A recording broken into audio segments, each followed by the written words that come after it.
కసి తీర్చుకున్న నౌకరు. ఒక ఊళ్ళో ఒక జమీందారు ఉండేవాడు. అతడు పరమ కర్కోటకుడు.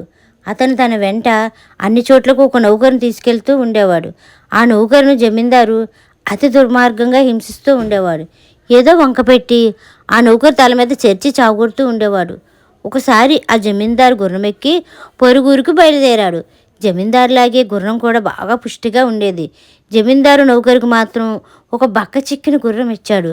జమీందారు గుర్రం దర్జాగా నడిచేది, కానీ నౌకరు గుర్రం మట్టుకు బలహీనంగా కాలిడ్చుకుంటూ నడిచేది.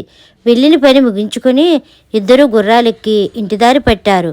కొంత దూరం రాగానే ఆకాశం నిండా మబ్బులు కమ్ముకున్నాయి. అంతలోనే వర్షం మొదలైంది. జమీందారు నౌకరుతో, ఒరేయ్, మన గుర్రాలను దౌడు తీయించాలి, లేకపోతే నిష్కారణంగా తడిసిపోతాం అంటూ తన గుర్రాన్ని అదిలించాడు. అది వెంటనే శరవేగంతో పరిగెత్తసాగింది. అయితే నౌకరిది మాత్రం బక్క గుర్రం కనుక ఎంత ప్రయత్నించినా అతన్ని అందుకోలేకపోయాడు. ఆ చూసిన జమీందారుకు పొట్టరాని కోపం వచ్చింది. నీ విధవ గుర్రం అలా కుంటుతుందేమిట్రా, త్వరగా పద అని అతను కేకలు పెట్టాడు. నౌకరు వినయంగా, దొరా, తమకు తెలుసు కదా, నా గుర్రానికి అంత శక్తి లేదు, అది మీ గుర్రంతో సమానంగా ఎలా దౌడు తీస్తుంది అన్నాడు. నువ్వు దాన్ని సరిగా గడ్డి మెయ్యనివ్వడం లేదన్నమాట.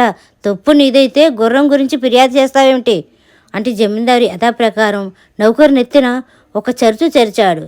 ఒక వంక వానలో తడుస్తున్న నౌకరు అతడు కొట్టిన దెబ్బలకు జారి పడకుండా తమాయించుకొని మౌనంగా దెబ్బల బాధ బరాయించాడు. అయితే జమీందారు చాలా పిరికివాడు. అతనికి వర్షమన్నా, ఉరుములన్నా, పిడుగులన్నా చచ్చేంత హడలు. ఆ సంగతి నౌకరికి తెలుసు. నౌకరును కొట్టిన మరుక్షణం ఆకాశంలో పెద్ద మెరుపు వచ్చింది. వెంటనే జమీందారు భయంతో గట్టిగా కళ్ళు మూసుకున్నాడు. ఆ క్షణంలోనే పిడుగుపడ్డ చొప్పుడైంది. అదేవిధంగా నౌకరు తన చేతనున్న కర్రతో జమీందారు తన మీద వెనక నుంచి బలంగా ఒక దెబ్బ కొట్టాడు.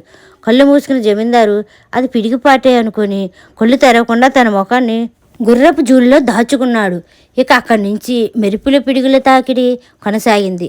అలా జరిగినప్పుడల్లా ప్రతిసారి నౌకరు తన యజమాని తల మీద కర్రతో కసితేర కొడుతూ పోయాడు.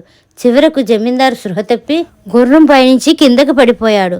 ఆ తర్వాత నౌకరు తన గుర్రం దిగి నేల మీద పడి ఉన్న యజమాని దగ్గరే కూర్చున్నాడు. తను హింసించే యజమాని మీద కక్ష సాధించినందుకు అతనికి చాలా తృప్తి కలిగింది. కాసేపటికి వర్షపు జల్లుతో జమీందారుకు మెలకువ రావటం గమనించిన నౌకరు అతని పక్కనే తాను కూడా మూర్ఛ వల్ల బీసిపోయినట్టు పడుకున్నాడు. మూర్ఛ నుంచి తెప్పరిన జమీందారు తన నౌకరు కేసు చూస్తే పిడుగు దెబ్బ నుంచి కోలుకున్నట్టే కనబడింది. అతను నౌకరును కుదిపి లేపాడు. నౌకరు కళ్ళు నిలుపుకుంటూ లేచి, బాబుగారు, ఏమయ్యింది? మొదటి పిడుగుపాటికే నేను మూర్ఛపోయినట్టున్నానే అన్నాడు. జమీందారు దర్పంగా మేసాలు దువ్వుకుంటూ, నీ వంటి పిరిగి సన్నాసిని నేనెక్కడా చూడలేదు. కేవలం ఒక పిడుగు వల్లనే నీ ప్రాణం కడగట్టింది. నన్ను చూడు, నా మీద 10 పిడుగులు పడ్డప్పటికీ నేను చెక్కు చెదరలేదు. అది నీకు నాకు ఉన్న తేడా అన్నాడు విజయగర్వంతో. చిత్తం, పదండి, ఇంటికి పోదాం అన్నాడు నౌకరు, దుష్టుడైన యజమాని తనివితేరా కొట్టినందుకు లోలేపలే నవ్వుకుంటూ. ఈ కథ కనుక మీకు నచ్చినట్లయితే like, share, subscribe to Durgapriya official. Thanks for watching.